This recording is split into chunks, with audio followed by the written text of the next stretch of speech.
that, but you just listen it carefully. It's very inspiring and it's giving some meaning to us. The Taj Hotel, we know the Taj Hotel, everyone we know, and they have invited Mr. Masai Imai from Japan for conducting a workshop for the staff. Obviously, the hotel is very good. They are doing their excellent business because they are having the five-star recognition, and they were thinking that what the person coming from Japan they would be teaching us. Like we all are facing, many times someone is coming from another country, we are thinking that what he will teach, and all the things comes in our mind. But to give them respect, everybody has gathered there at 9 sharp. Now Mr. Misai has came and he has given introduction, but he was not so impressive. He was speaking clumsy English. He was thinking and talking like something like that. But then also they have started like what he has said. Listen carefully. Good morning. Let's start work. I am told that this is workshop, but I neither see work nor shop. So let's proceed where the work is happening. Let's start with the first room on a first floor. And obviously, the first floor was a laundry that they were going to the destination. See now, basically everyone was having thinking that what he will say, how he will conduct the things and all that. So Mr. Masai followed by the senior management, the participants and video camera crew and all the people who were just moving behind them. And obviously that room was a laundry room, and he just went near a window and he just exclaimed what a beautiful room it was, like what a beautiful view it was. So now the people who were following back, the staff of Taj Hotel, they were thinking that why this he is saying the beautiful view. Many times we have seen a laundry, and obviously we know all the aspects of a corner of a Taj Hotel. So now we know all the things. We have not called a person to teach us that Japanese should tell us that this is a beautiful view. But now what he has spoke, they have just changed the atmosphere. A room with such a beautiful view is being wasted on a laundry room. Shift this laundry to basement and convert this into a guest room. See, this was not thought by anyone, not even the manager or not even the persons who are working there. So now they have exclaimed, or you can say they have exclaimed that, Eha, now nobody has ever thought about that. And manager now he's saying, yes, it can be done. It is a good idea. Then Mr. Masai has said, let's do it. And he is just forcing them to do it now. Yes, I will make a note of this and we will include it in a report on a workshop that will be prepared. The manager has exclaimed and said this. Now see, Mr. Masai is giving a reply to him. Excuse me, but there is nothing to note down in this. इसमें क्या लिखना? You just do it, no? Let's do it now. And now manager is saying just now, yes, decide on a room on a ground floor basement and shift all the stuff of this room right away. It should take couple of hours, like, right? Mr. Masai has asked to just shift your things like laundry items in a basement, and to make this room a beautiful room, it will take only few hours because they were having more manpower, they were having all the things readily available. So manager has also said yes. So let's come back here just before lunch. By then, all this stuff will have got shifted out, and room must be ready with the carpets, furniture, etc. And from today, you can start earning a few thousands that you charge from your customers for a night. So this was a very beautiful thing which they liked. Okay, sir. Even manager was not having any option to this. The next destination was a pantry. The group entered. At that time, pantry is the place where the plates and all that things are washed. At the entrance, there were two huge sinks full of plates to be washed. Obviously, Taj Hotel is there, so there was a dishwasher, there were a sink, and all the things were there. Mr. Masai removed, see now the soberness of the people who is coming to take the workshop. Mr. Masai removed his jacket and started washing the plates. Now see, everybody has was seeing them, and they were turned to their emotions were changed. What he is doing? Sir, please, what are you doing? The manager didn't know what to say and what to do. See, the manager was not aware what to say and what to do, because the person who is coming for a workshop, he is a guest of our hotel and he is washing the plates. So that was again a thing that we need to remember. Like we cannot accept no our mehman, our guest, we if he is washing a plates in our hotel, we didn't like, obviously. But then also manager doesn't have any words. No, but he will ask him, sir, please, what are you doing? The manager didn't know what to say and what to do. But now Mr. Massa is saying, why, I am just washing the plates. But sir, there is stuff to do. Now the staff is, he's pointing the staff, sir, they will do it. Don't just do it. Okay, now see what he is saying. I think the sink for washing plates, there are stands here to keep the plates, and the plates should go into the stands. Now he is showing the basic process. Like after washing the plates, the sink are there. The sinks would be like after washing the plates, you can just put the plates into the stand and all that things. So now again the people, the staff have wondered, all officials wondered, did they require to consult to tell them this? Because that is their duty. The people, they are washing the plates every day and they are keeping it in an organized way. So did this person require to tell them? But after the job, Mr. Masai asked, how many plates do you have? See, now here the concept would be changed. Manager will say, plenty, sir, so many that there should never be any shortage.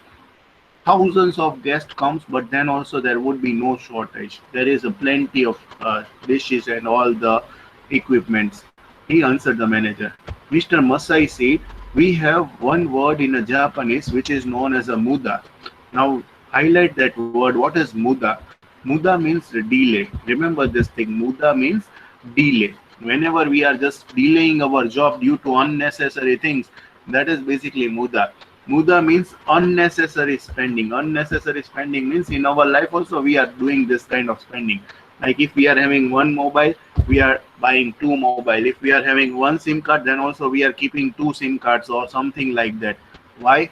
Because we are unnecessarily spending on the certain things. The same way he was explaining, muda means the delay, and even muda means unnecessary spending. One lesson to be learned in this workshop is to avoid the both. See, both the muda should be avoided. That is the delay, even the unnecessary spending. If you have plenty of plates, there will be delay in cleaning up them. See, if you are having more than what you require, there would be delay in cleaning up. Like for example, if you are having more than whatever the clothes required, you will not use it. Or if you would be using it, there would be like a bulk of the piles of clothes, and that would be washed in, and it would be taking certain delays. The same thing applies in this case. Like in this pantry, there were so many plates, so that they were just taking a new plates and they were keeping in a wash area. So what happened, there would become a pile and they should clean up, and that would be giving us additional delay for the work. The first step is to correct the situation as you remove the excess plates. Whatever we require, just keep this much only.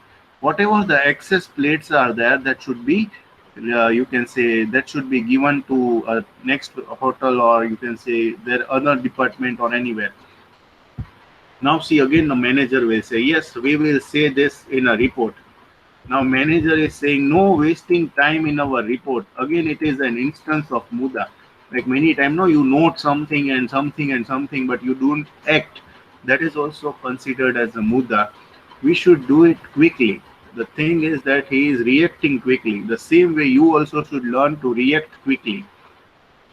We must pack extra plates in a box and send away to whichever the other sections of the Taj requires. Through the workshop, we will find out where the muda is. So now now every people, they were trying to find out the muda, and even in our life, we should try out where there are hidden muddas, and that should be eliminated so that we can make our process quickly. So this was a small story to start our workshop. Hopefully, you all have liked it. Very good morning, good evening to all. And now we are moving towards the concept of quality. We have learned in our second semester what is the quality. You all have replied me the answer that whatever the expectation of our consumer, whatever the expectation of the people, that is considered as a quality. But now there are 14 different principles that Deming has given, and we need to learn that concept, and that is basically a 14 principle of total quality management. So we would be learning this because Six Sigma has been derived after total quality management. So you can say total quality management is becoming the base for our Six Sigma. So now what are the 14 principles? What are the 14 points we need to remember that we will discuss, and who is a Deming? And Deming is obviously a father of quality management that we have seen, but we would be seeing who is the Deming. So Dr. W. Edwards Deming, he was an American engineer. He was also a statistician. He was a professor, author, lecturer, and management consultant. He was basically educated in electrical engineer and later specialization on mathematics physics. So now he was having a multi-dimensional knowledge. And Deming was also a professor of statistics at New York University, Graduate School of Business Administration, and taught at Columbia University Graduate School of Business. He was also consultant for private businesses. Many times he would try to consult different companies for quality aspect only. He has found this rule, and it is very famous rule: quality is always equal to results of work efforts divided by total cost. Because see, quality and cost have inverse relationship. Quality and cost have always inverse relationship that we would be learning when we would be learning a lean and concept of lean.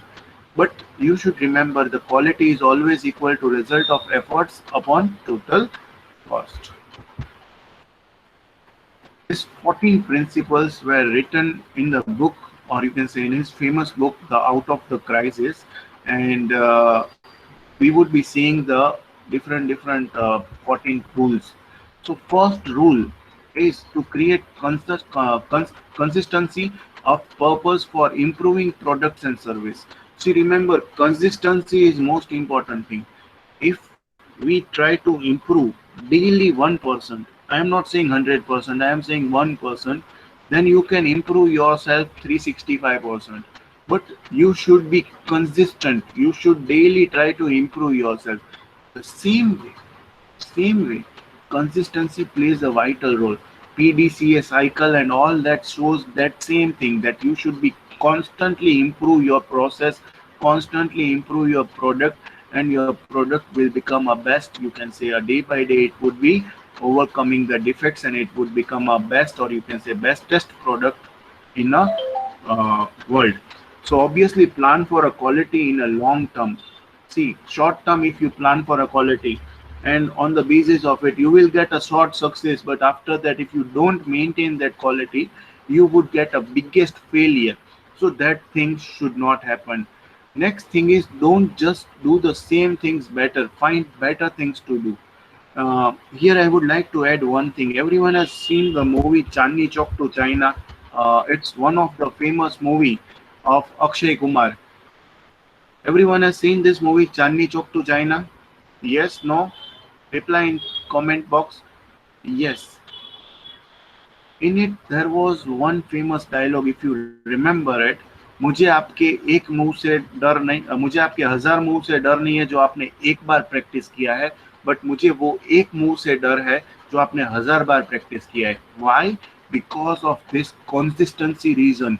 If you just constantly and consistently improve yourself, it would be a very important thing, and on the basis of it, you would try to get the best out of it. So that is an important rule that has been given. The second rule is always try to adopt a new philosophy. See, never think that everything would be like change is not there. Even change is everywhere applicable. So that's why you need to adopt new philosophy every time, everywhere, every, you can say, at every aspect of a business. Embrace quality throughout the organization, create your quality vision and try to implement it. Many times what happens, we are just thinking that we are better for the from competitors, so we will not improve. But don't think like this. You think like that we want to be number one for a longer duration, and for that we are trying to improve it. And constant improvement requires to adopt a new philosophies, like new ways of improving. So that is an important rule number two. The third rule is cease dependencies on inspection to achieve the quality. Okay, why this rule? I think inspection. Why inspection is given less importance? Can anyone discuss with me why inspection is given less importance in quality? See, precaution is better than cure. Do you remember these things? And remember, every time precautions, or you can say quality inspection, would be giving more cost and they are unreliable. They don't improve our quality, but they try to find out our defects. So that's why cease dependency on inspection to achieve the quality, rather than you be a pre-active and try to improve the quality from the beginning only. And the practice of avoiding business on price alone. Instead, minimize the total cost by working with a single supplier. See, this is also one of the best rule for quality. Like many time, what happens? We try to see the cost. We try to just see the price rather than the price. You change the view. Like you try to work with one supplier, get the same quality of goods, raw materials, produce the same output, and on the basis of it you try to increase your profits, rather than you just try to search the raw materials with different types of less cost, and maybe sometimes you would be compromising with quality also, and that would ruin your brand image. So that should not happen, that practice should not happen. So look at your supplier as your partners in a quality. Encourage them to spend time improving their own quality. They shouldn't complete of for your business based on price alone. There should be a business relations rather than just you can say supplier and all that. So that is an important aspect. That is our rule number 4. We should move towards our rule number 5, and that is again an important rule for improving the quality. That is, improve constantly and forever every process for planning, production and service. We need to improve the quality and productivity, and thus constantly decrease the cost. As I had discussed, see, cost improvement or reduction in cost can be just come through improvement in our process, and that process can be improved constantly. And that's why what happened, due to improvement, and we would get certain standard, and that standard should be repeatedly, you can say, overtake. And we should try to improve, or we should try to reduce the cost, and we should try to improve the quality, so that our competitors, our rivals cannot achieve the things. So that is the most important rule, number 5. So we need to improve constantly and forever. Like if it is improved for one time, then it will not give us a payoff. We need to improve it for a longer and regular basis, and every process, like every planning, production and service, that should be encouraged. Next is institute training on jobs. The most important thing is that we need to implement the training to our workers. We need to implement different kinds of skills. We need to give them a basic common knowledge. We need to allow them to work with us, and they are part of our family, like that. So that should be followed. The big picture should be known by them, that why the quality is improved, how they are contributing and all that. So here the transparency plays a vital role. Here basically transparency plays a vital role. So again, institute training on job means here you try to give the training to each and every workers according to their skill sets. Not only give them training, but also build their foundation of a common knowledge, like common rules and regulations, different kinds of manuals that should be circulated, and that should be known by them. All workers should understand their roles in a big picture, like what they are contributing, they should know. Our rule number 7 is adopt and institute leadership. See, adopt and institute leadership means there should be centralized control. Don't simply supervise, provide support and resources so that each staff member can do his or her best. Be a coach instead of policeman.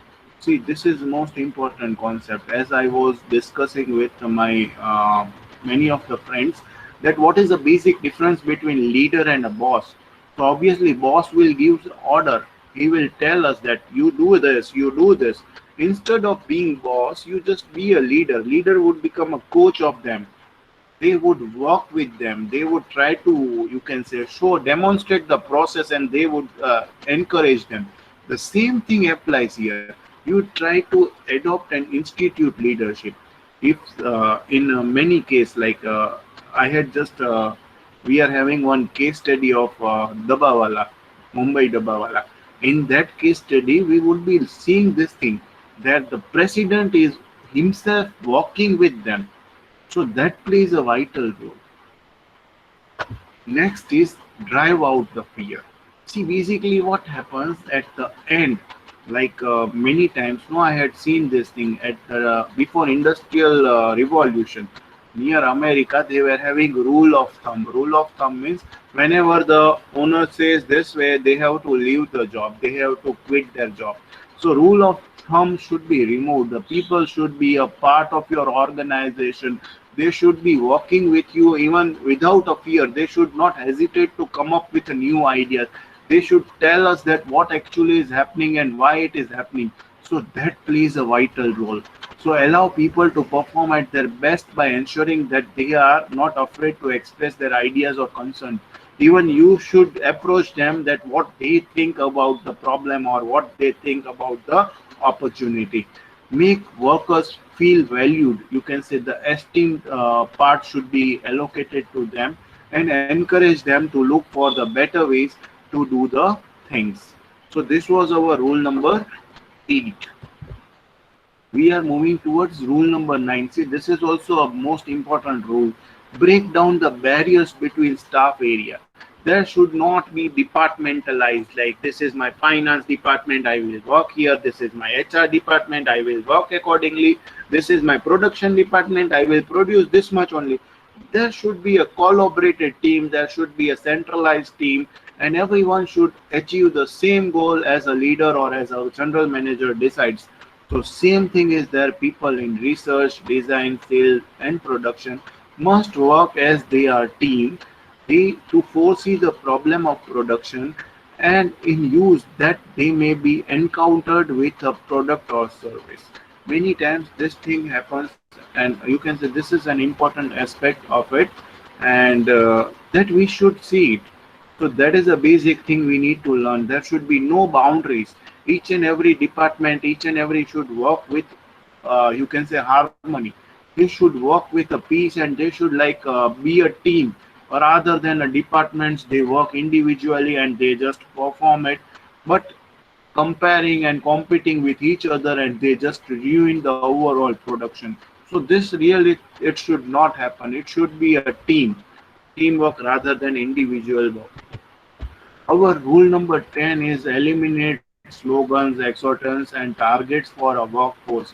So this thing should not happen. We should be following the slogans. We should not be following, like it should be like concept of esprit de corps rather than other things.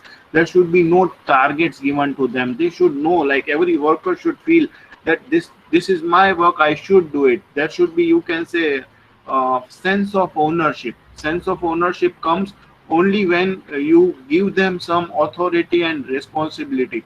If you don't provide equal authority and responsibility, no worker would think that this is my organization, and this feeling would cultivate some bitter thoughts, and obviously that would not work with people. So that should not happen. Let people know what exactly they wanted or you wanted to do. Don't make them a guest. Don't try to just make it transparent. Whatever they are going to do, just tell them and inform them. Don't let the words, the nice sounding phrase, and replace the effective leadership.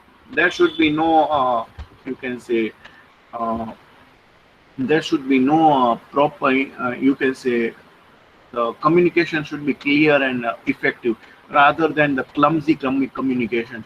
If it is clumsy communication, then it would again harass the people, or you can say the people would be misinterpreting it, and again they would not be working as per the requirements. Rule number 11. Okay, here I am just skipping a story of CEO.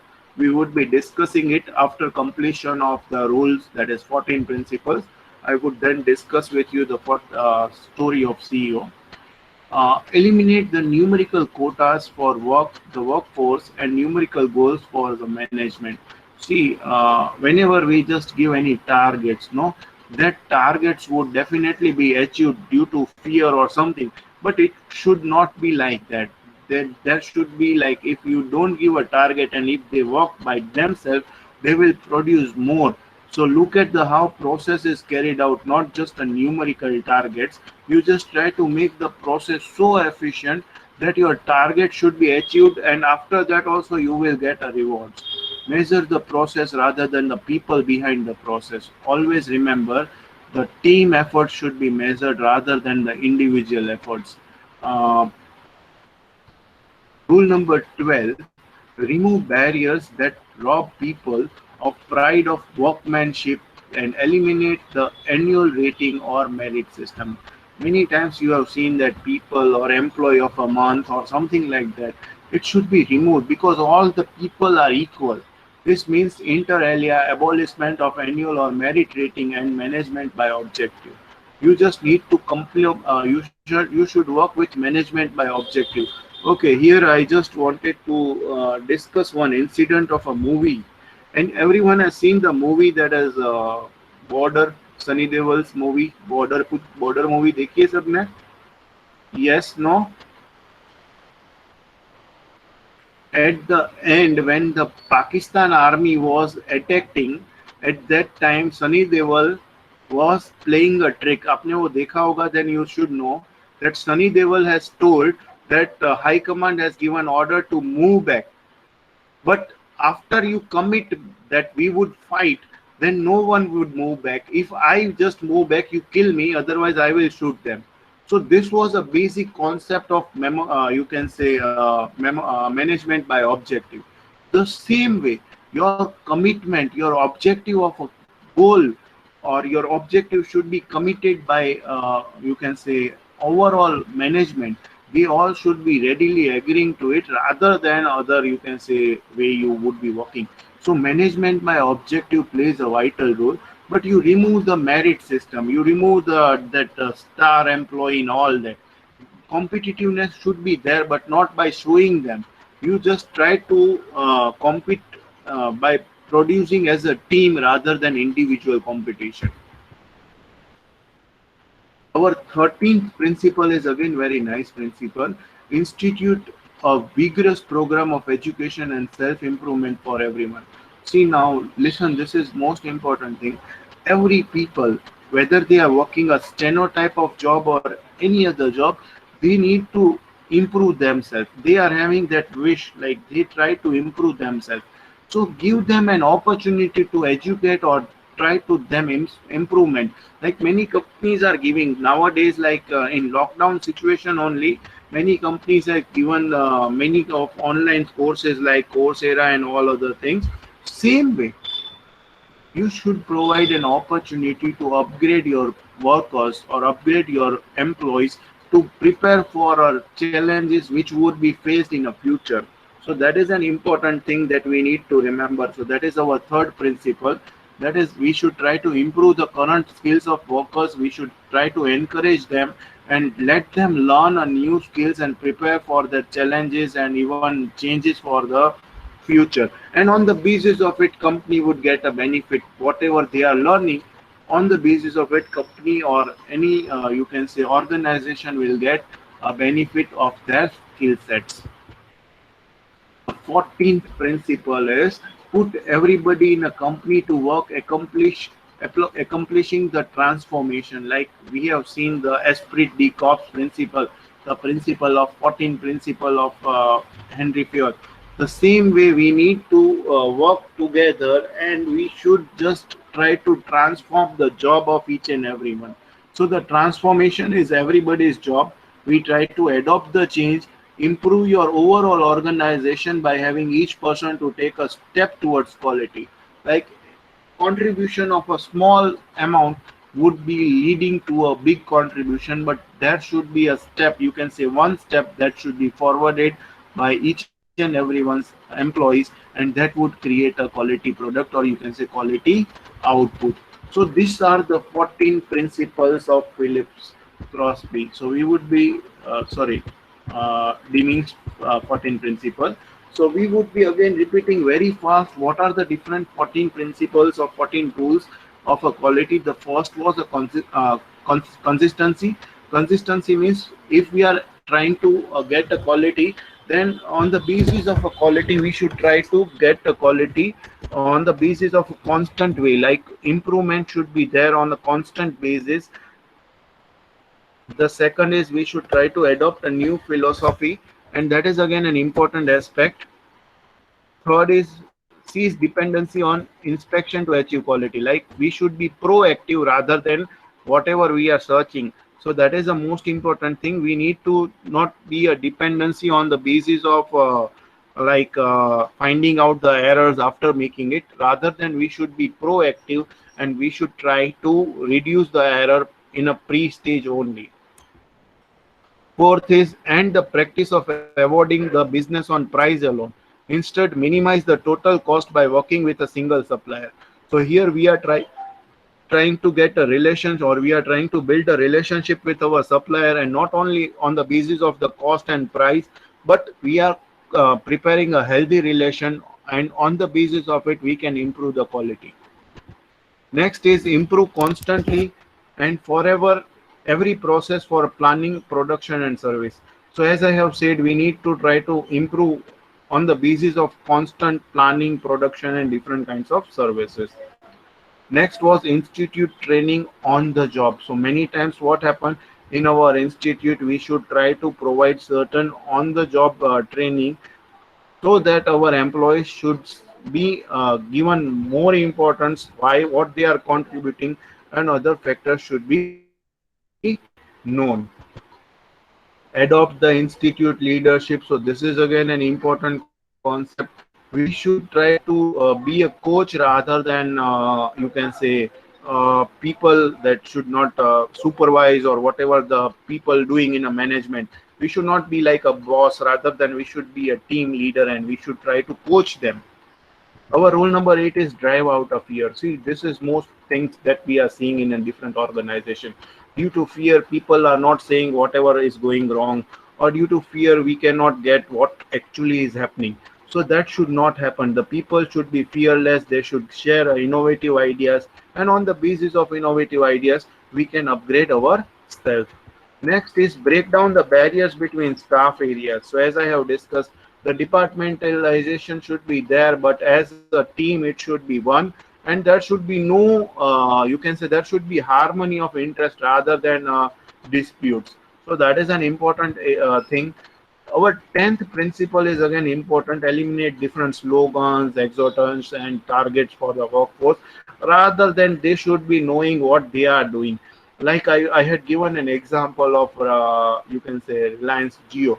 See, Geo doesn't have any vision and mission statement. They are not attaching to the every desk. Rather than what they are doing, they are having a flat organization. Mukesh Ambani is also sitting with them. Even Isha Ambani is not having a personal cabin. They are working with them. And on the basis of them, the team is knowing what they need to do. And rather than giving them target, they are just giving them task, what they need to do. So that is an important thing that we need to learn. Next is numerical quotas of a workforce, and all the numerical goals should be removed. Like qualitative goals should be there. We should provide a better product. We should provide a best thing. So we need to see that target should be there, but it should not like that. That target should be achieved by the people or something like that. We should measure the process rather than people behind the process. So we should try to understand the importance of a people.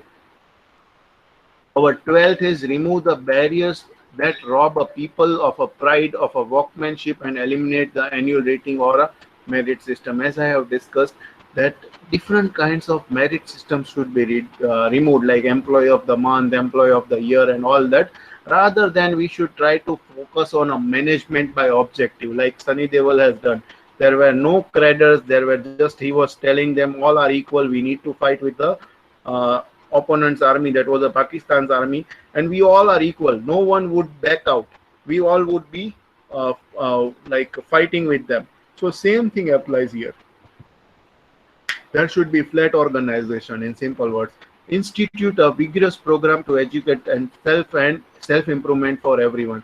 So this is also an important rule. Institute should try to upgrade the people by giving them self, you can say, self time to cope up and to learn new skills, so that they can work for our organization. Whenever, like many times in many organization I have seen, the workers are given a fire safety training or any other training, so that at the time of a crisis they can work with proper way. The 14th principle is put everybody in a company to work accomplishing the transformation. The change should be seen. So quality would be the main aspect, and on the basis of the quality, everyone should have their job.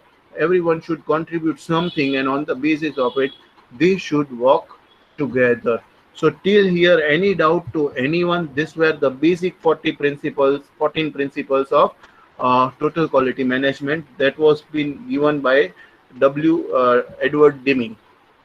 So great. See, basically, somewhat theory we would be working, then we would be going towards a mini tab. But basic theories we need to know what are the Six Sigma and what are the aspects of Six Sigma, why we are applying Six Sigma, what is the basic outcome of Six Sigma. So that all things we would be learning, and then we would be moving towards our topic.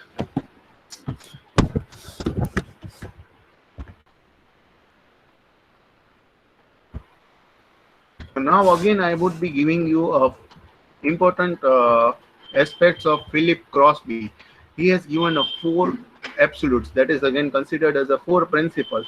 Now, what actually the four principles by Crosby was given? The first was the definition of quality is conformance to requirement.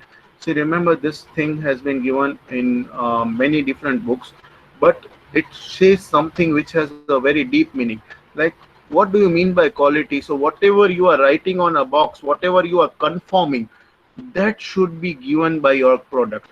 So that is basically quality. Like for example, if IP68 is written in your mobile box, then it should work. It should be waterproof. It should be dust proof. Then and then your product can be considered as a quality product. So that is the first thing we need to learn.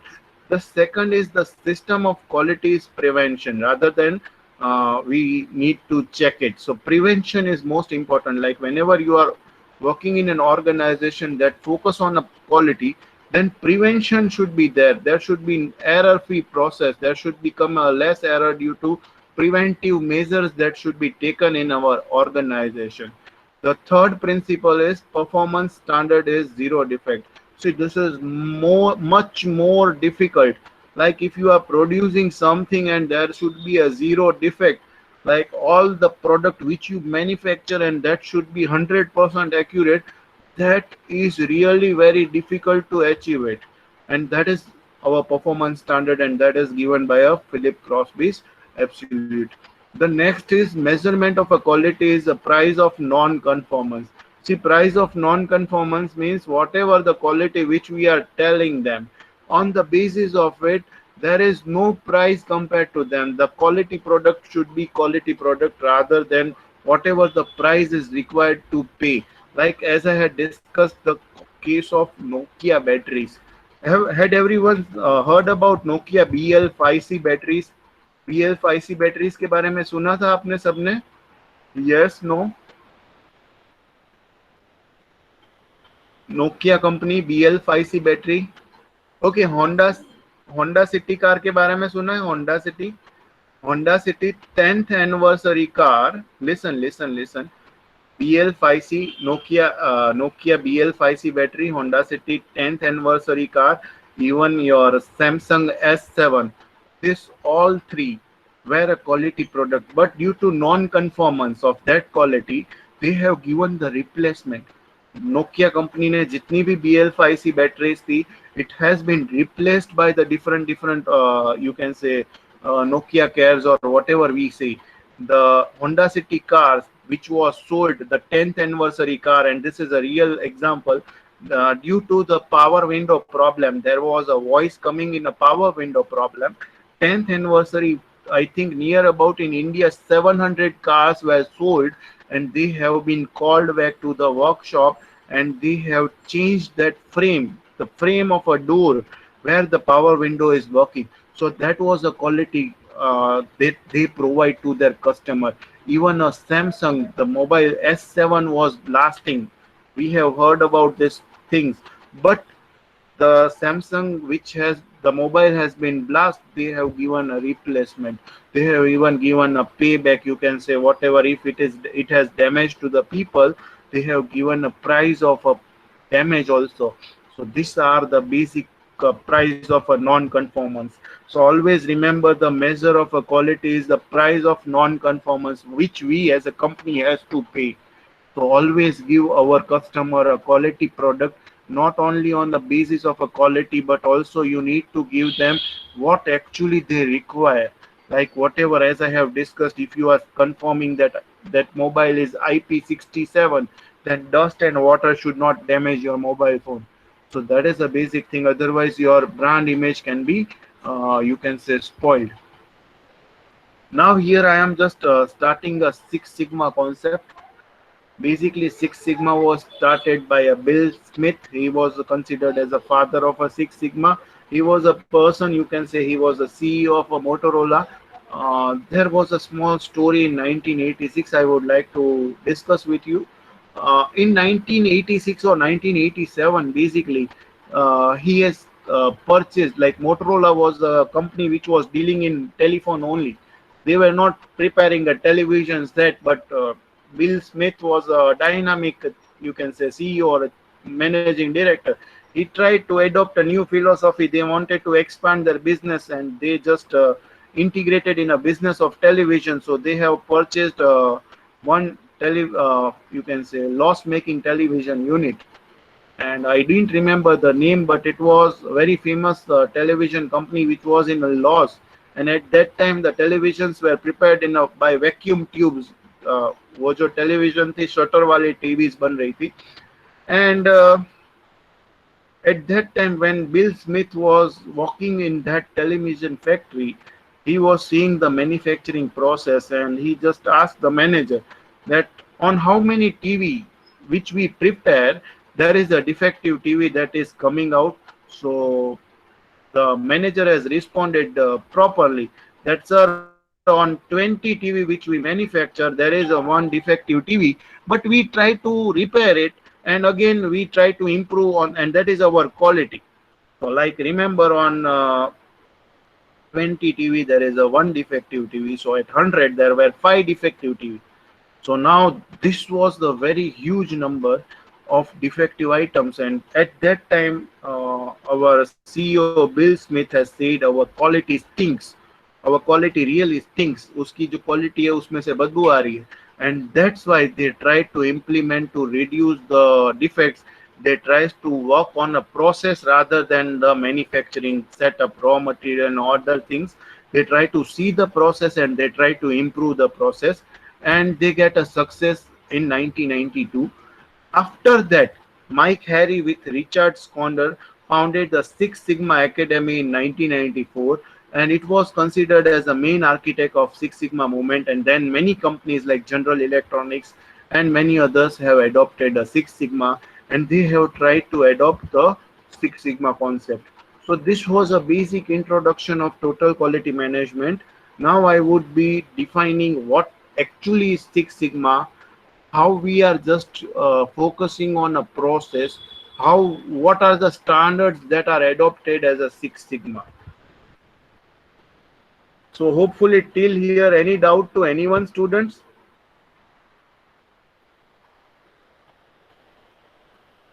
Till here, any doubt to anyone, students? Okay, great. So now I am just showing the introduction to Six Sigma. What actually is Six Sigma? how it is focused, and what are the different aspects of Six Sigma, we would be seeing it. Here I would adopt a new concept, that is lean, because lean and Six Sigma goes hand in hand. So we would be seeing both the concept, that is most of the time we will see Six Sigma, but what is lean, that you should understand. We will see what is Six Sigma, why company should adopt Six Sigma, what are the different challenges, what are the rewards, and other things we would be seeing it. So this is an agenda for this topic. Now, Six Sigma or lean manufacturing. First, we will discuss what actually the lean manufacturing is. So now, lean manufacturing is focusing the basic things, that it tries to make the process faster, and it tries to eliminate the wastage in a value system. So actually, what lean manufacturing is, it reduces the lead time by eliminating the waste in the value system. Like many times, no, we are doing non-value added works in a manufacturing system. So that non-value adding things, that should be removed. Like there was one very nice example. Uh, the egg manufacturing company, they were just putting the sticker of QC passed, or you can say it is a quality egg. So now what actually they were doing, they were just trying to differentiate the product. But actually the buyer of a egg, they doesn't know what is the quality in egg, because every egg is looking the same. So there is no difference. So now that sticker adding is considered as a non-value adding thing in our process. Same way, many times in a business, you would be seeing non-value adding things. Do you remember that everyone has eaten the Dairy Milk chocolate? Everyone has eaten the Dairy Milk chocolate. Yes, no? Cadbury Dairy Milk. Yes. So now remember, do you remember that before 2 or 5 years, when we were buying that 40 rupees Dairy Milk, at that time there were 3 or 4 covers that were coming. The first above wrapper, on the it there was a foil wrapped, and on the inside it we just open and we were eating it. But see, now the concept, the process has actually changed. Now that dairy milk is not coming on the, that different things are not coming. Now see, when you tear the thing, tear the first plastic, you will find out the dairy milk. Why this thing happened? Had everyone thought this thing? Because they are trying to remove the non-value added things. See, that thing was not value, adding any value to the dairy milk. The golden foil is not adding anything to the taste or anything to the cost. So that was a non-value adding things, and that should be removed, and that has been removed. The same thing in different business, we need to learn this thing. So it reduces the lead time by eliminating the waste in the value system. It provides a game plan, and always it plays. It is always a flow focused. Remember, the six lean is always focusing on a flow.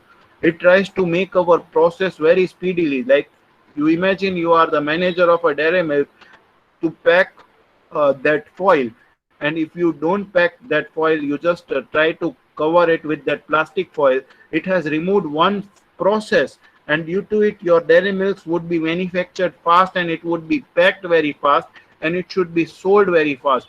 So that was a basically focusing on a flow, and it cannot bring process into statistical control. But remember, lean is not just, it is just trying to eliminate the wastage. It does not focus on a process or statistical measures that can be applied in a focus. It just try to remove the wastage, and there are 8 types of wastage that we would be studying. But you need to remember that we are just trying to uh, remove the non-value adding things, and that is basically known as a lean.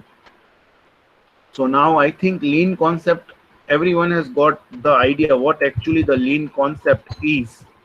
Yes, no?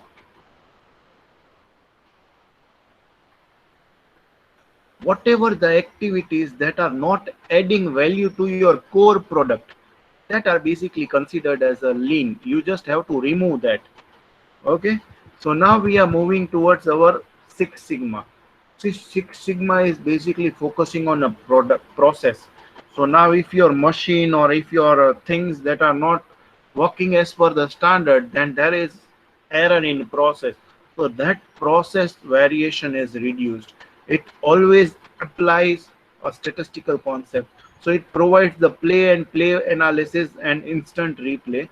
It is always process, or you can say problem focused. When we are just trying to apply Six Sigma, you would be seeing overall problem, and you try to apply it to increase the things, like as I have discussed of a Motorola. When Motorola has taken any flop industry, or you can say sick industry of a television, he was trying to eliminate the things, and he would try to develop the quality product by reducing the workflows, or by trying to make their process so fine that their business after 4 years it become a successful business. So always remember, Six Sigma is a process focused. It cannot dramatically improve the speed or reduce the invested capital.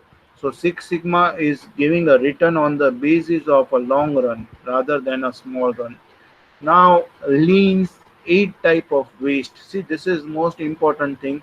What are the different eight types of waste that we need to remember? Basically, there are seven types of wastage only is there, but eighth type is discovered. So we would be seeing it. What are the different eight types of waste? So first is overproduction. See, basically overproduction is also one kind of wastage. Why it is one kind of wastage? Because making more earlier or faster than the next operation is needed, then also it is just delaying our process.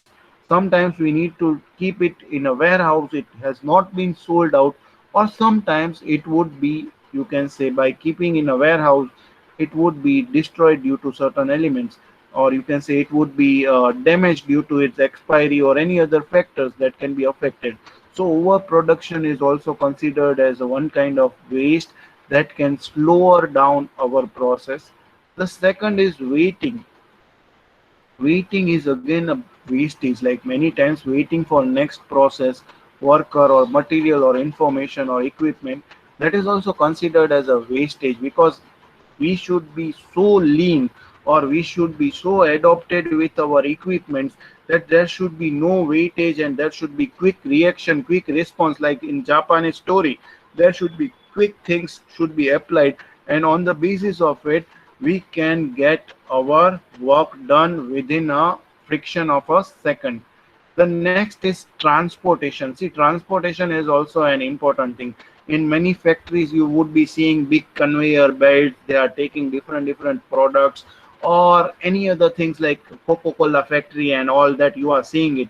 But transportation, or you can say unnecessary transportation material, would always be a reason for a wastage, because due to transporting certain equipments or transporting certain materials, there would be some, you can say, depreciation, or there should be some you can say, if chemical is there, then that should be evaporated, or due to some powder or anything is there, that should be wastage, and it would lose some percentage, maybe 0.01 percentage, but the value would be lost. And that's why that is again considered as a transportation wastage.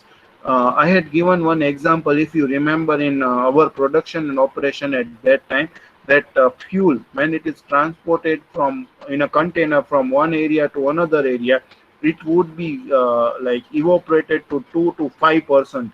So that is a transportation wastage. So unnecessary transportation in your workshop should not be, you can say, should not be deployed. Over processing, as I have said, over processing means you are just making something more, but that doesn't add any value to them. Like in a dairy milk concept, as I have said, you were just making a golden foil and any other things that doesn't add the value. So that is known as an over processing of the thing. Next is inventories. Many times, no, you doesn't meet a minimum inventory, and due to it the stoppage of work would be there. Or if you don't keep an inventory, and if your customer moves back, the customer will not come to your shop. So that is again an inventory, and that is also, like, if you are not keeping inventory as per the requirement, that is also considered as a wastage. The next is a motion wastage, like unnecessary movement of people or any other things, that would be considered as a motion wastage. Sometimes, no, like processes are going on, different movement of different raw material to work in process and work in process to you can say finished goods. There would be certain parts or certain percentage that would be wastage due to the motion, and that should not be like considered. Many times production of defective parts or information, see this is major uh, problem of wastage. And in Six Sigma we would be learning a concept of hidden factory, and there this thing or this is the most important thing we need to reduce it. Because sometimes if we produce a defective parts or if we don't give a proper information, it would create a you can say uh, defective items or defect process can be stopped, and on the basis of it you would be occurring certain kinds of loss. Because see, when we just produce a defective item, we need to rework on it, and at that time sometimes raw material also is required and sometimes manpower is also required. So that thing cannot be calculated, but it is a kind of waste. Last, waste is not fully utilizing the employees' brain power, skills, experience, talents, and creativity. The seven wastes are highlighted in different books, but eight waste is an important waste. Many a times, no, we are having a people, a talented people, but due to certain factors or due to unawareness or due to any other reason, we are not taking an advantage of their skill sets or we are not considering them. Like many a times you have seen in different movies that if any worker says something, the manager would not try to listen them, rather than he would do what he wants to do. So due to the brain power or due to their experience what he needs to share, we are not considering it. So that is also one kind of wastage that we need to consider.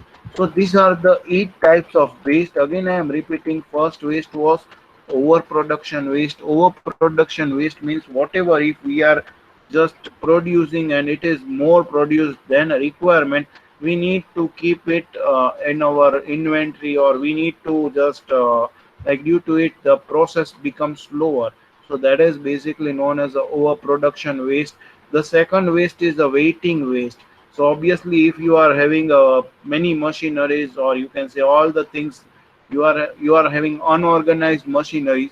So waiting waste can be occurred because the worker or the people or a process has to be waited for a certain period, and that can be like the duration can be utilized, but you are wasting it.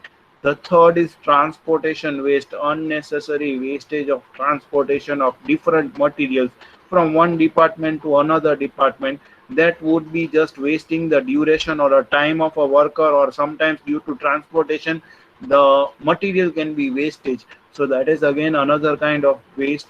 The wasting of over processing, like whatever you are just processing and adding it, the unwanted things are also added, so that doesn't add value to the product, then that type of waste is known as an over processing waste.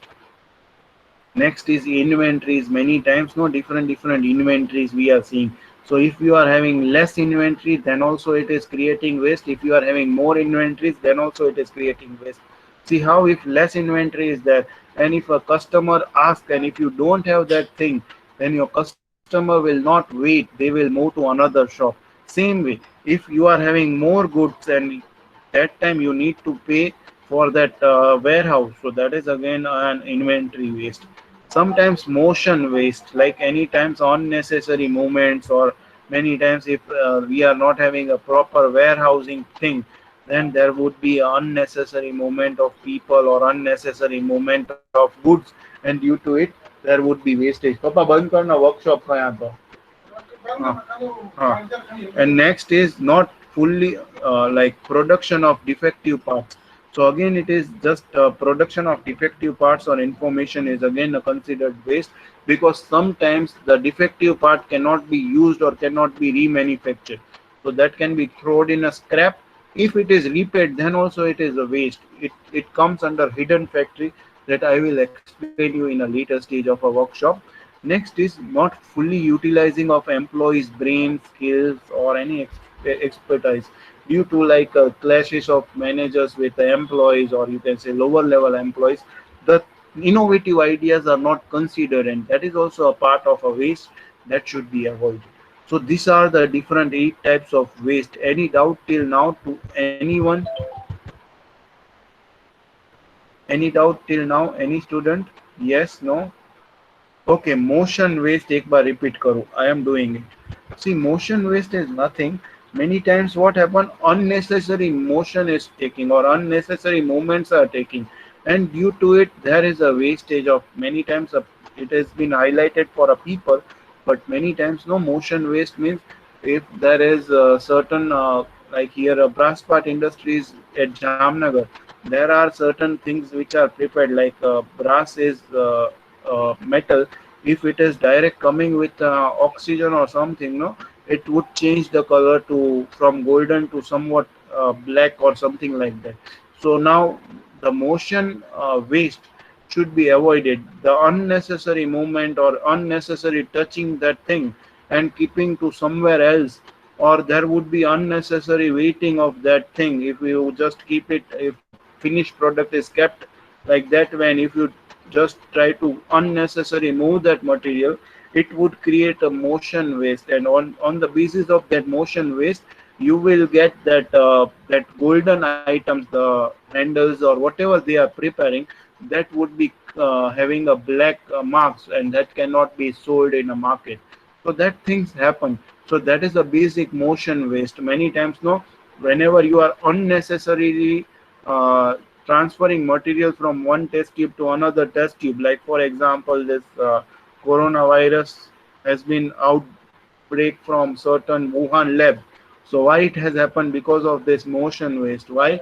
Because they were transferring from one test tube to another test tube or somewhat, that thing can happen.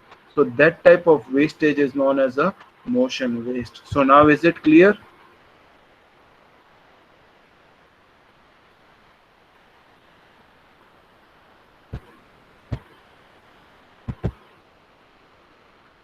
Okay, Ramesh has said. So now we are moving towards next topic. Again, the difference between Lean and Six Sigma. See, I am again saying Lean and Six Sigma are different things, but they are going hand in hand. Both the things. So many times, no, you would find in a book Lean Six Sigma. So that's why again I am discussing with you Lean and Six Sigma.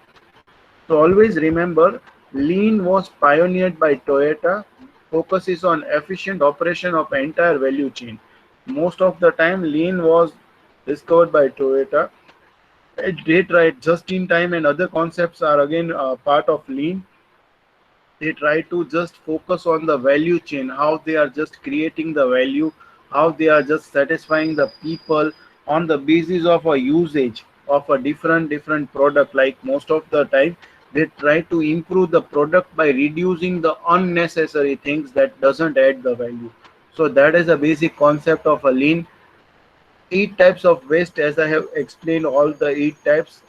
Next is align production with demand. Many times, no, lean is doing most important thing.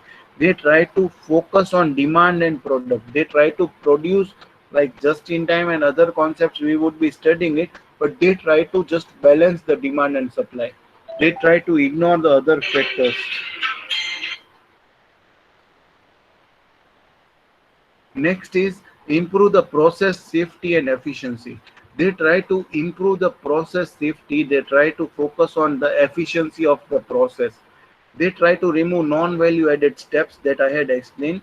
Whatever the value addition would be there, they would be working on a lean process, but they would not add the process that would not add the value. They reduce the cycle time, the throughput time would be reduced, and they try to just work on very fast aspects, and they try to improve the quality.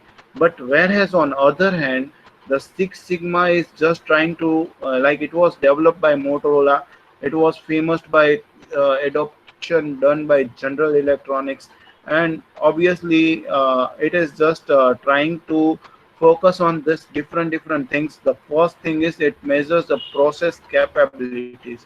See, many times no, Six Sigma is just trying to measure the process. They try to improve the process rather than other factors. It is a different set of tools. It is a disciplined methodology. It has lower limit, upper limit, and on the basis of it, It has a set of rules that we need to follow to adopt the Six Sigma. It is a vision for quality. Obviously, Six Sigma is considered as a vision for quality. It is a philosophy, it is a strategy. And always remember, Six Sigma tries to reduce the process variability. Whatever the mean is there, they try to produce near the mean, and they try to make the process so efficient that your outcome, the zero defect outcome, can be achieved through Six Sigma. So that we would be seeing it. So we can say Six Sigma is a problem solving technology that uses human data, human assets, data, measurements and statistics to identify a vital few factors to decrease the waste and defects while increasing customer satisfaction, profit and shareholders value. So now what actually the Six Sigma is? Remember, the Six Sigma is we need to make our process that makes 10 lakh outcomes, but the defect should be less than 3.4. Yes, you are hearing correct that 1 million products would be prepared, but the defects would be less than 3.4. That is our Six Sigma. So we can consider Six Sigma is working on 99.99966 percentage. That is, per 10 lakh only 3.4 or less than that error. So obviously you need to see the 3 error or less than 3 error. So is it clear till now what actually the Six Sigma is? Yes, no? Great. Now Six Sigma has different meanings. We would be discussing it one by one. Six Sigma as a symbol. See, basically you know the standard deviation. That standard deviation is symbolized as a sigma, and we would be seeing that sigma as a symbol. We would be seeing as a sigma as a measure. We would be seeing as a benchmark or a goal for a company. We would be seeing it as a philosophy, and last but not least, we would be considering Six Sigma as a method. So Six Sigma, we would be considering it on the basis of a symbol. So this sigma, or you can say standard deviation, is a symbol for a standard deviation. You can say sigma. A standard deviation is a measure of variability. Remember, whatever from mean, the variations are there, that can be measured from the standard deviation only. Now Six Sigma is a measure. Now what actually the measure is? So sigma level of a process can be used to express its capability, that how well it performs with respect to customer requirements. See, here again I am giving emphasis on the customer requirements, because quality is defined as what customer requires. Like quality conformance parameters plays vital role. As I have given an example of IP68. So whenever I say IP68 product or IP68 model, then I would run this mobile on water, then also it would not, like, it will not affect this mobile. So that is the quality conformation standard. The same way Six Sigma is implementing on that standard by understanding the VOC, that is known as the voice of customer. Now there are different parameters that measures a Six Sigma. First is a percentage defect, that is how much percentage defect if a process is produced. Like for example, 100% is there, from that 1% defect level is there, then in 100 there would be one defective item that can be found. CP and CPK are again the measures of a process. PPM means parts per million. Obviously, this is a standard which Six Sigma is adopting. 3.5 part per million, that is 3.5 or 3.4 part per 10 lakh. So these are the simple basic maths of Six Sigma. So remember, at 1 sigma level, if we are working at 1 sigma level, the defects would be 6,90,000 per 10 lakh. So this is the most important thing you need to remember. If we are working at 1 sigma level, then this many defects are allowed, like 6,90,000. If we are moving somewhat more, like if we are moving towards 2 sigma level, then at 2 sigma level, 3,08,000 defects per million. Above, if we are moving towards 3 sigma level, so 3 sigma level, the defects are 66,800. So again, it is maybe accepted. From here the process is accepted 3 sigma. Most of the companies are working on a 3 sigma level. After that 4 sigma level, the 6210 defects per 10 lakh. So 4 sigma level is considered better compared to 3 sigma level. And 5 sigma level is again adopted, or you can say it is again moving towards the very less, that is 230 defects per 10 lakh units which manufacture. And again, if we are moving above, then it is 6 sigma level, so that is 3.4 defects per 10 lakh opportunities. So this is a basic maths of 6 sigma you need to remember. So at 1 sigma level, as I have discussed, the defects rate, or you can say defects, would be found, that is 6,90,000 or less. If we are moving towards 2 sigma level, then your defect rate would be 3,08,000 per 10 lakh. If we are moving towards 3 sigma level, see, defects has been drastically reduced to 66,800. If we are moving towards 4 sigma level, then the defect rate is reduced to 6,210 defects. And if we are moving towards less than that, that is 5 sigma level, the defects would be reduced to 230 defects per million. And last but not the least, our 6 sigma level, only 3.4. So you can consider only 3 defects per million, and that's again very tough to achieve it. And that has been achieved by many companies and many service industries also. So this is a basic level of a quality that we are going to learn on the basis of sigma levels. So till here, any doubt to anyone? Any doubt to anyone, students? Yes, no? Should I repeat this table? Should I repeat this table, students? 6 sigma level wala, the maths which we need. Okay, great, great. 6 sigma is a benchmark or a goal. See, many companies think that we can achieve 6 sigma level, but how to achieve? That is a dream for them. So now they make their benchmark level. If they are working at 4 or 5 sigma level, then they try to reduce the error up to 3.4 or less than 3.4. So that becomes a standard for that company. So it becomes a benchmark or a goal for a company, or you can say a vision for a company. So the specific value of 6 sigma opposed to 4 or 5 becomes a benchmark for a process of excellence. It is adopted by leading organizations as a goal for process capabilities. We would be seeing a different aspects where 6 sigma level has been uh, you can say adopted. Have you seen the tire manufacturing company? First of all, the companies which manufacture the tire for aeroplanes, they are working on 6 sigma level. Their tires are not, you can say, they are never burst at this level. So at 10 million been they have been working on that quality process, that on the basis of frequent landings of that plane, it has been rarely burst. And they have many quality tests.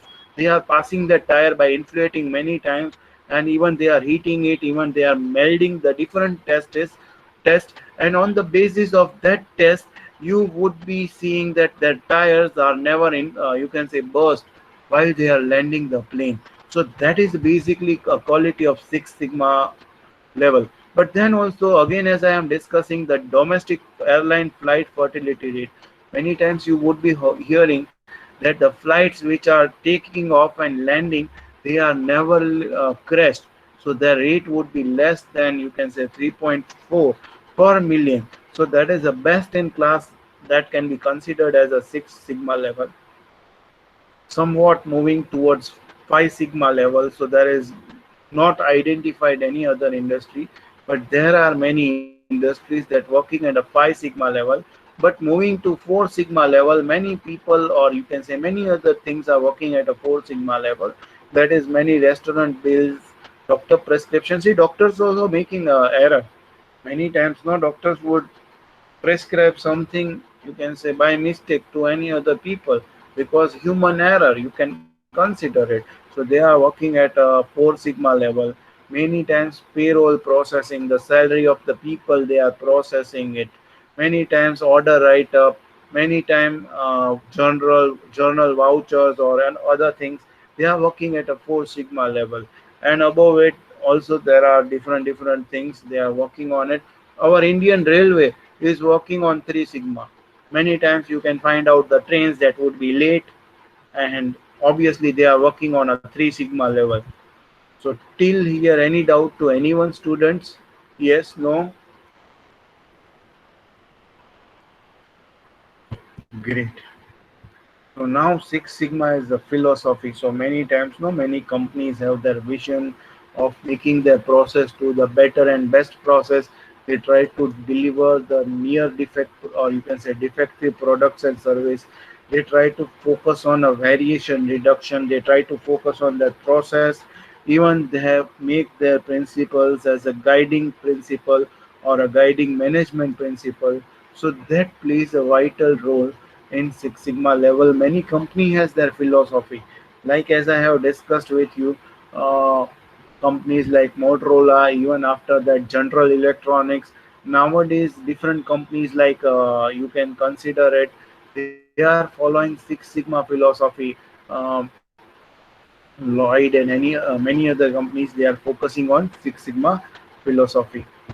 Now, Six Sigma is considered as a method. See, this is also an important thing they are focusing on it. So, different methods that they work.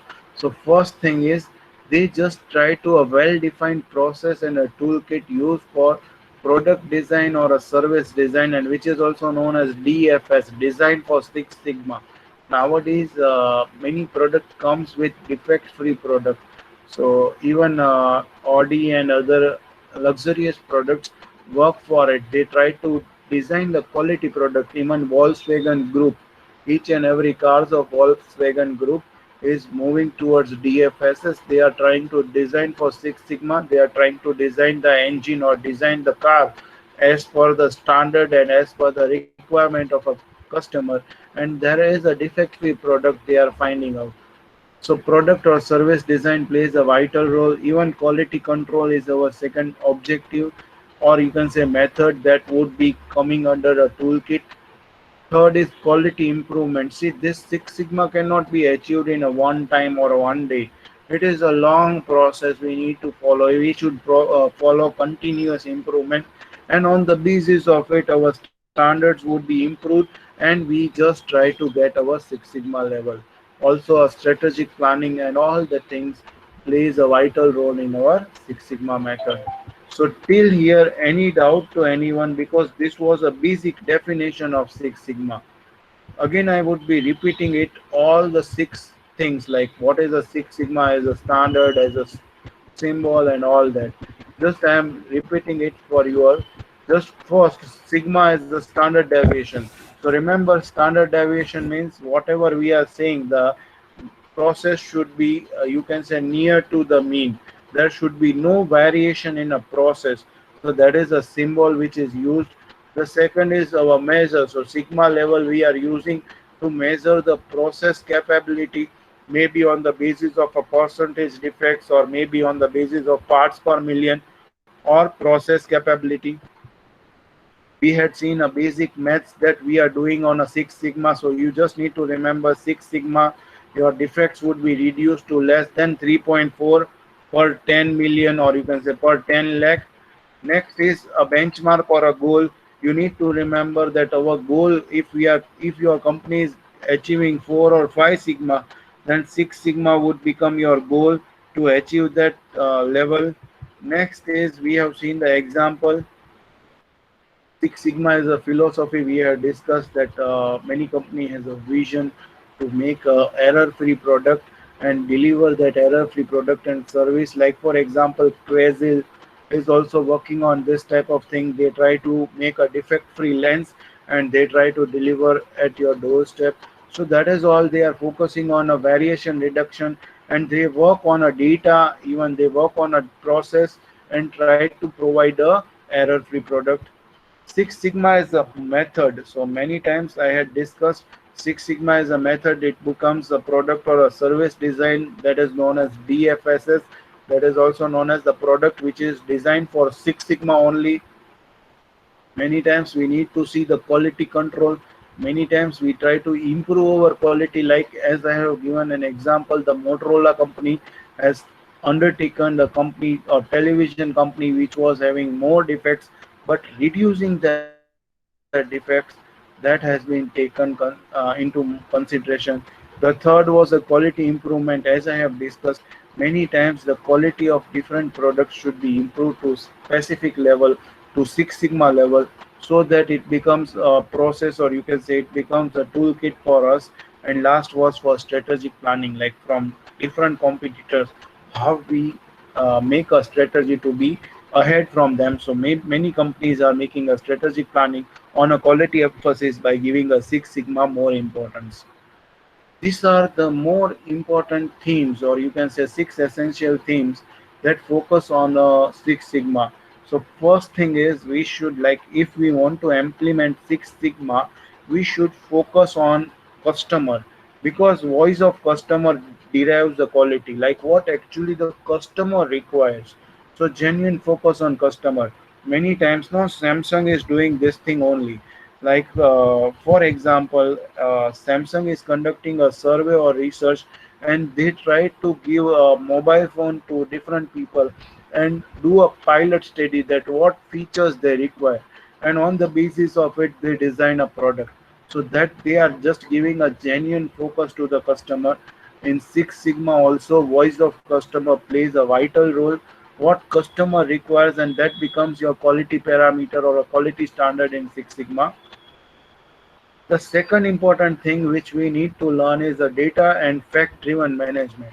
Whenever we are implementing Six Sigma, we are deriving a data, and on the basis of that data, we are trying to improve ourselves.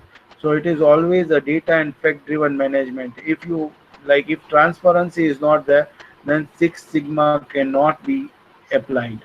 Next is process focus. Most important thing is we need to see different process. Like here, there is a cause and effect relationship. What we are changing in the focus, suppose calibration to the machinery. Then when we calibrate our machinery, that time we are just seeing a more stable output.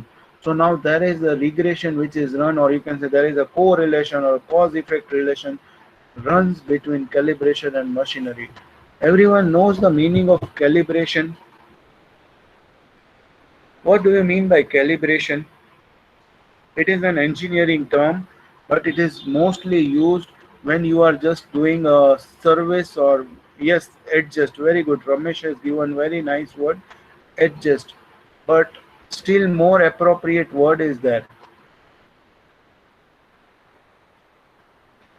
Okay, listen, when we calibrate anything, we are just readjusting the thing, and we are resetting the thing as per the required measures or required instructions given. Like, for example, when you do the service of your Activa, what they do, they just try to set up all the things, they try to check the nuts and bolts and all the parts, even they try to change your fluid, like oil and all the things would be changed, and it you will feel that your Activa has been calibrated, or your Activa has been adjusted as per the new Activa which you were received.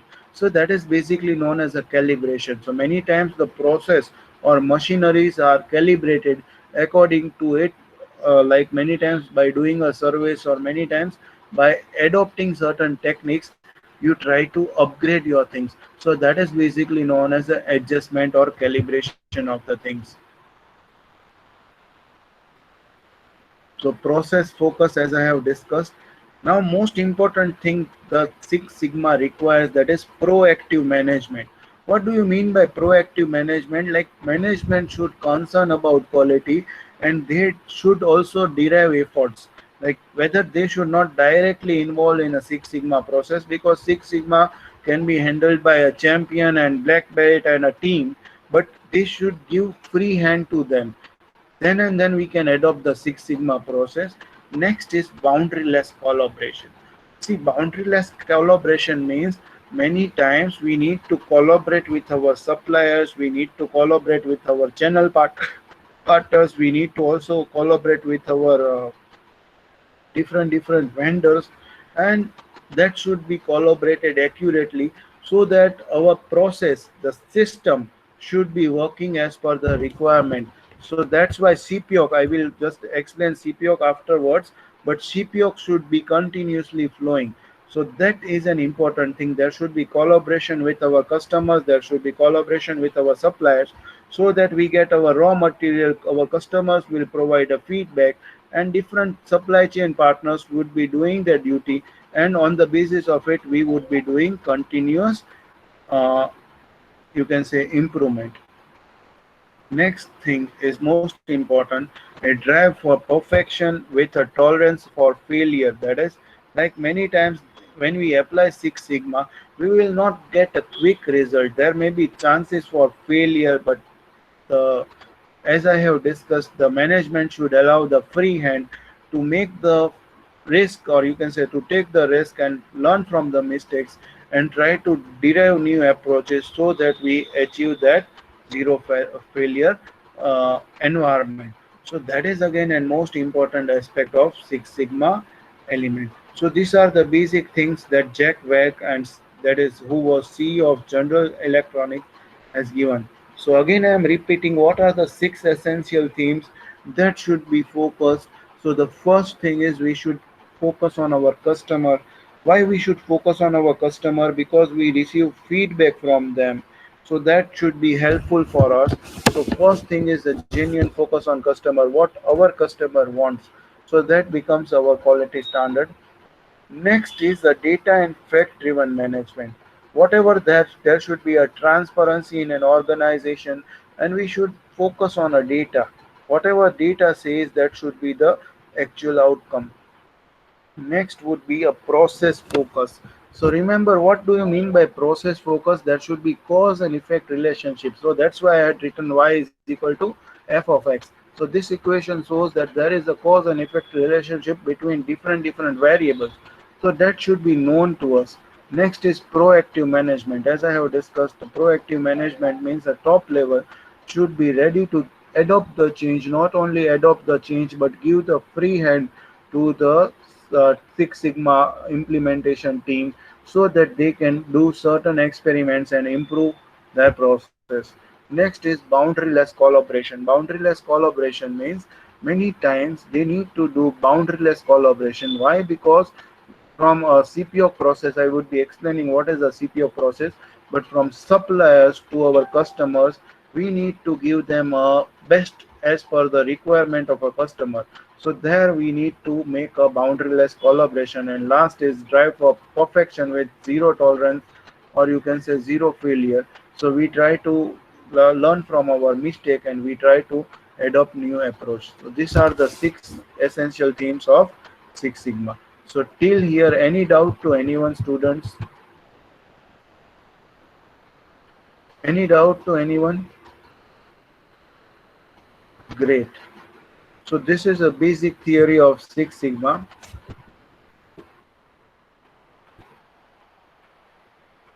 Uh, what are the different qualifiers for Six Sigma? So as I had again said, that company should be in an open mind to change, like a board of directors should ready for that change.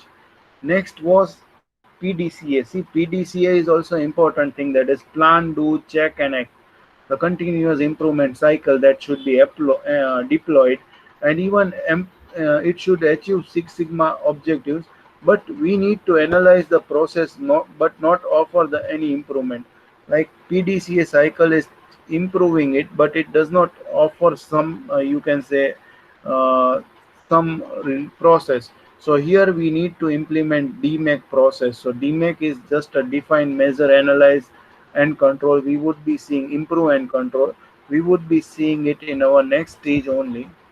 So now, most important question, what is the definition for defects?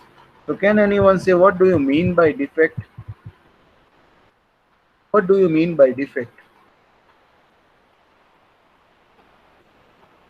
Anyone can comment in a chat box. What do you mean by defect, students?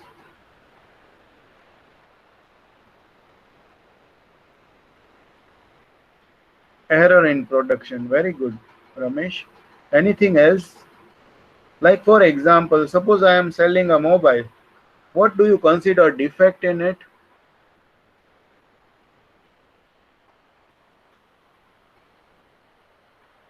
Damaged. Okay. Very good. Damage. Suppose I am just giving a like broken mobile, then it is considered as a defective thing. Anything else? Fault. Fault in sense if the functions are not working, then it is considered as a defect. Very good. Anything else, students?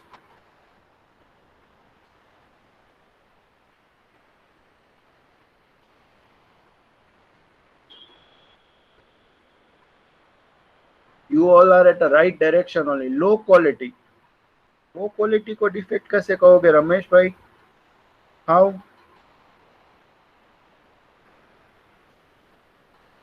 Low quality is not coming under defect, beta. Not as per seed. Very good. Okay, now I am just adding all the things and I am just representing what actually the defect is. Like for example, whatever you are buying, suppose you are buying a mobile, whatever the things you are expecting from that mobile, and if it is not functioning as per the things, then that is considered as a defect. Like for example, I had given a best example of IP68. Suppose in box it is written IP68, company is committing that it is IP68, but if you just fell in a water and if it just doesn't work, then it is considered as a defective piece. Suppose the other things, like in a different condition, I am just changing my words. Suppose whatever you expect from a mobile, the basic requirement, the mobile phone is used for a calling, but if the speaker is not working, then that thing can be known as a defective product. So whatever the expectation of a customer which has not made, then that product is considered as a defect. Like if you just go and you buy an ice cream, and if ice cream doesn't have that taste, like suppose if you are just buying an choco bar or something like that, but the chocolate doesn't taste as a chocolate, then that product can be considered as a defective product. So now hopefully the defect definition is clear, but in simple terms, I just wanted to say anything that dissatisfies the customer. Dissatisfies the customer means you are not satisfied with that product, then that product is known as a defective product. Now, what are the goals of Six Sigma? See, this picture gives many meaning. Like in Six Sigma, the two different goals, but they are simultaneously working with them. First thing is that Six Sigma, we try to see less than 3.4 defects. So we try to reduce the defect. When we reduce the defect, our yield, the output would be improved. Our output would be improved, then our client would be satisfied, and on the basis of it, our company would maximize our profit. But see, in this case, we would try to reduce the duration of the production. We would try to reduce the cost of a production, and we would try to improve the quality of a production. So by this thing, like this is basically focusing on a production process, and this side we are just trying to see how to reduce the error. So all this clubbing up, we get a Six Sigma results. So again, I am repeating it. Just see this thing. The process side, if we see, we try to reduce the duration of a process. That is, we try to reduce the schedule. We try to produce quicker. We try to reduce the cost by manufacturing in a bulk, and we try to improve the quality. On the basis of it, what happens? Our defect gets reduced. When our defects get reduced, our improvement or yield would be improved. That is, our output would be improved. On the basis of that improvement, our clients would be satisfied, and on the basis of satisfied client, we get more profit. We can earn more profit. So this is a basic goal of Six Sigma. Okay, most important topic of the day. So till here, any doubt to any students? यहाँ तक किसी को कोई doubt है? Any doubt to anyone? Yes, no? Great. Now we are moving towards an important approach, that was a DMAIC approach. Remember, when we just try to apply Six Sigma, there are two approaches that is applied. that is DMAC, that is define, measure, analyze, improve, and control. The another thing is DFSS, that is designed for Six Sigma.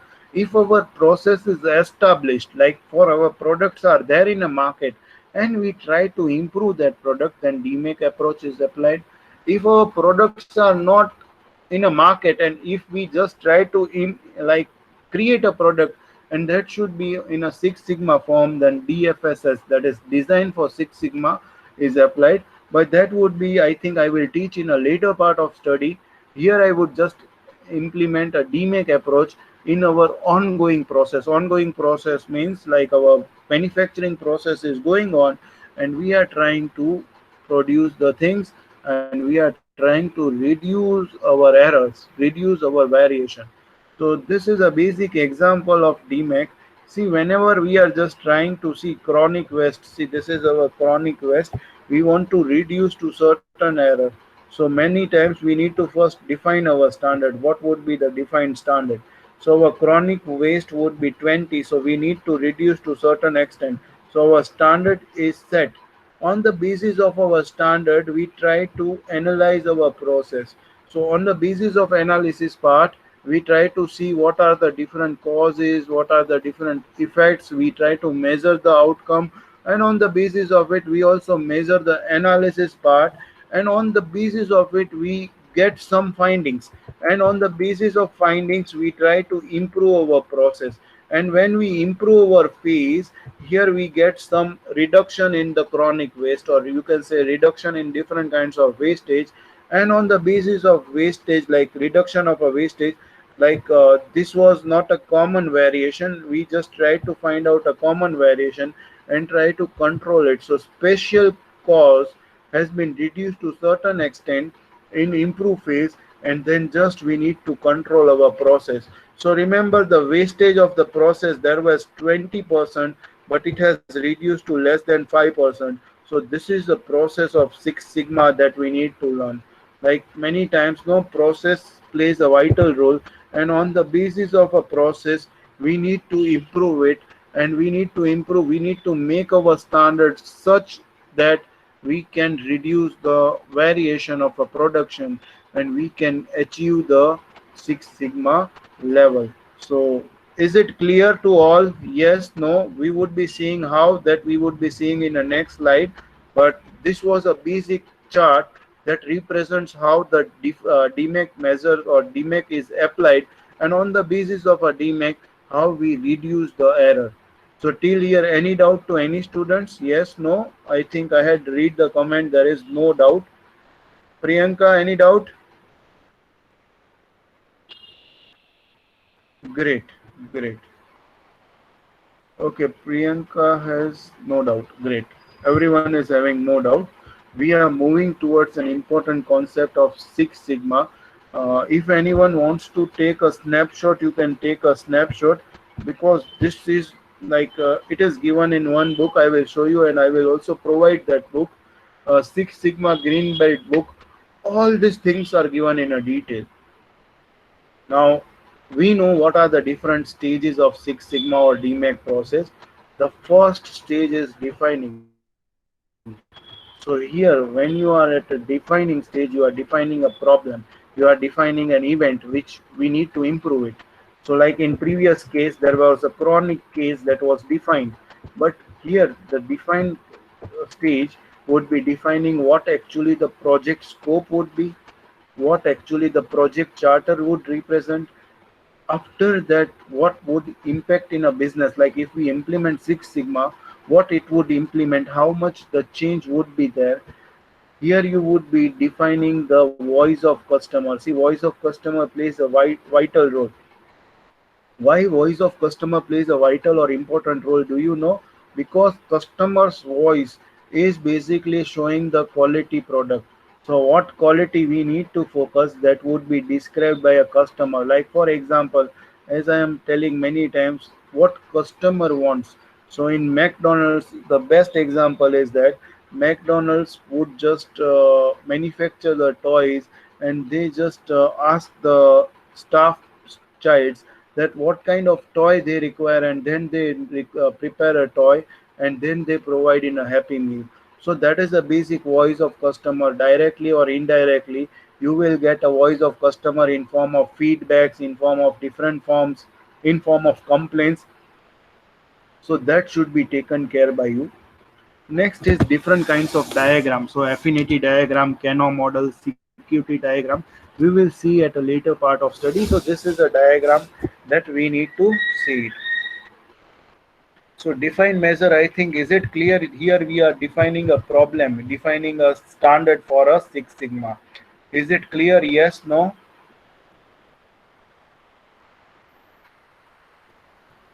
Great. Now we are moving towards next standard, that is our measure standard. So measure is also playing an important role because measure and analyze goes hand in hand. So whenever you are just studying our actual process, you try to measure our actual process. So like for that, there would be different process map, there would be different data collection that would be done by us. There would be different control chart. Here you would be seeing upper limit and lower limit. You will be seeing a Pareto chart. I will be showing you how Pareto chart works. Even you would be making a prioritization matrix. What are the works that should be taken care in a priority, like first what should be completed and next what should be completed. Next, there would be measurement of system analysis. What would be the exact system analysis that you would be doing? And last would be process capabilities and yield. Yield you would be counting, that is what is actual output, because now here you are just measuring your present process. So this is a basic stage of measure that we need to consider it. So is it clear? Yes, no? Great. Now we are moving towards the next stage, that is our analysis stage. Or here you would be analyzing it, that what actually the process is, what you have measured. But on the basis of measurement, you would be analyzing the present process, and not only the present process, but you would be upgrading that, how much we can upgrade it. So that comes under analysis stage. Here you would be applying certain multivariate analysis. See, multivariate analysis means regression and any other things that can be applied. Here you would be using cause and effect matrix. This is most important thing you need to learn. If you change something, then what would be the effect? So that is basically shown in a cause and effect matrix. Here you would be applying a FEMA model. FEMA model means failure mode effect analysis, that why you are failing, what are the effect on the basis of this model. So that you would be doing the same statistics you would be applying as a researcher, hypothesis testing. If there are more than three variables, you would be applying ANOVA. You would be finding the noise variables. See here, noise variables means outliers. You would be seeing outliers, that why outliers are there. You would be trying to reduce, you would be finding the cause of that outliers and trying to reduce it in an improve phase. Here you would be preparing certain scatter plots and design of experiment. So this is a basic analysis phase that we are implementing it. Next comes an improve phase. See, when we have just seen our actual process, we have analyzed what actually is and how much there is a scope for improvement. Here we would be now applying the improve phase. Improve phase can be applied by doing the brainstorming and creative tools. Even we brainstorming means nothing, all the people of Six Sigma, like all the team, maybe green belt, yellow belt, even black belt, even champion, even board of directors, they would create a meeting and they would suggest the change. So what kind of change they would be doing, that would be done under group discussion, and that group discussion is known as a brainstorming. Next is design of experiment. Many times try and order can be done. There would be certain full factorial design. Full factorial means complete change, like they are just adopting a, they are changing the full process. Sometimes they are doing a fractional factorial method. They are implementing fractional factorial method means partial change they are adopting. Sometimes they are seeing response surface. Response surface means whatever they are adopting, whatever they are changing it, what response they are getting it. So that is basically known as a response surface change. Sometimes they are doing pilot trials, and on the basis of all this, they are trying to implement the improvements. After improvement phase, the control phase comes. So here control phase means whatever the level they have achieved after improving all the things, they need to control it. So here they would be applying the statistical process control. They are making it as a standard operating procedure. They are making new rules and regulations. They are collecting different data. They are collecting different sampling plans, and they are also making their control plans. If there are abnormalities seen, then again they would be moving towards a defined stage. But if it is controlled, then they would be just applying control plans and basic things like measurement system analysis, that is recheck and check system. And after that they would be controlling on the basis of SOP, that is standard operating procedures. And on the basis of it they prepare their project and what they are learning as a lessons. So this was a basic process of a DMAC. This is most important process which gives, you can say, birth to Six Sigma. That gives, you can say, outcome. The outcome is reduced to, or sorry, outcome is maximized and defects would be reduced to less than 3.4%, or you can say less than 3.4 per 10 lakh units. So till here, any doubt to anyone, students? यहाँ तक किसी को कोई doubt है? Yes, no?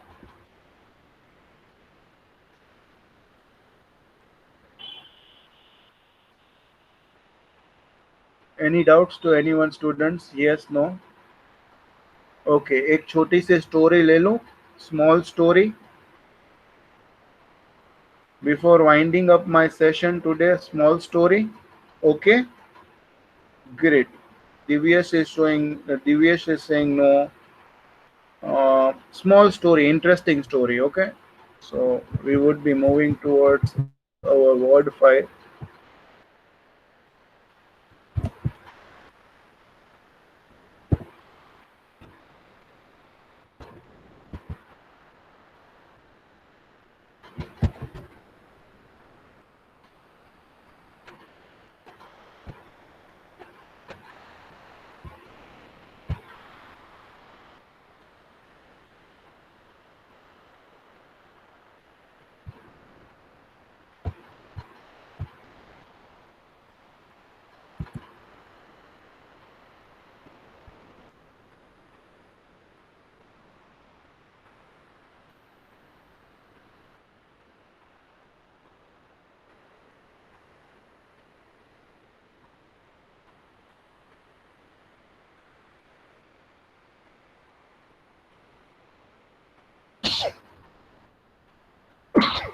I'm sorry, students.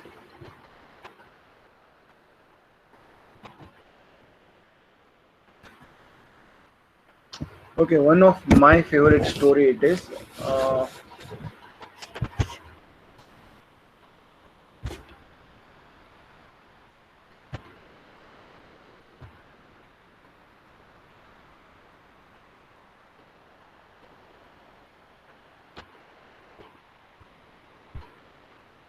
Okay, the CEO and the three envelopes. Have you heard this story? Anyone? Anyone has heard this story? The story and three envelopes.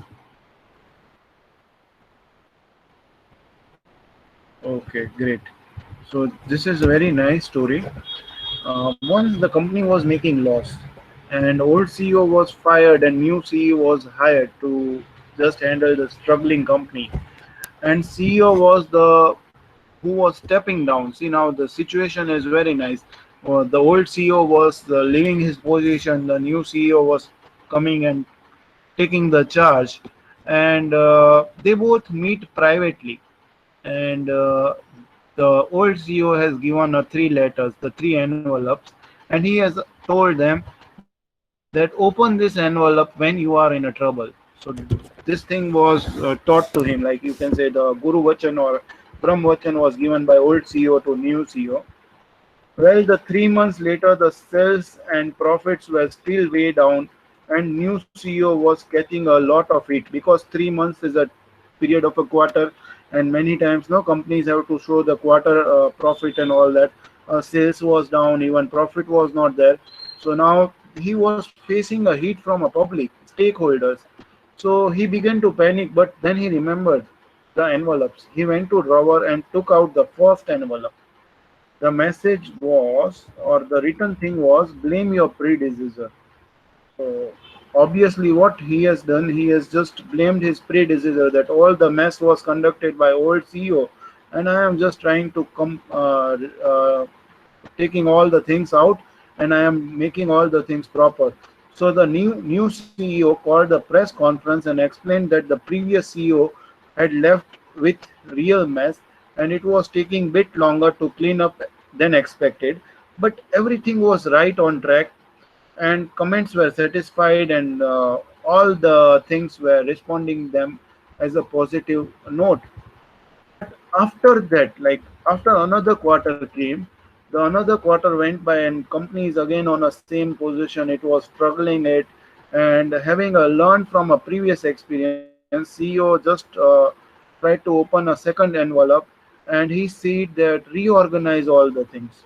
So now what he has done, he has reorganized all the things. He has fired the key people. He has consolidated certain divisions. He has cut the cost, and on the basis of it, again the praise were there. This was again reacted to the Wall Street, and again press has applauded the efforts. But after the 3 months again passed, the company was again on a same position. The sales was declining. There was a loss. There was a struggling things. The CEO was have to figure out how the another tough calls or earning calls.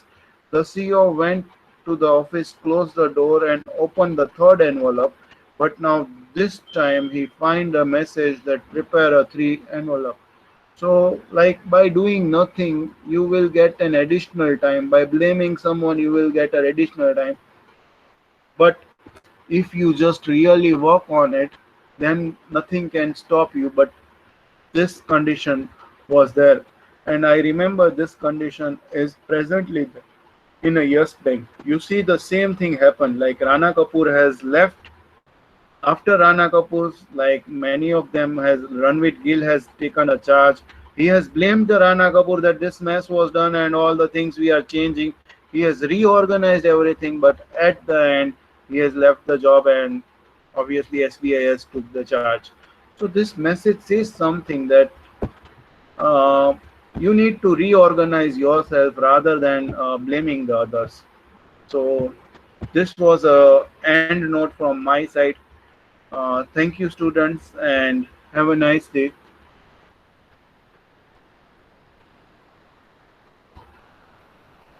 Great. So I am ending up here session. Thank you, students.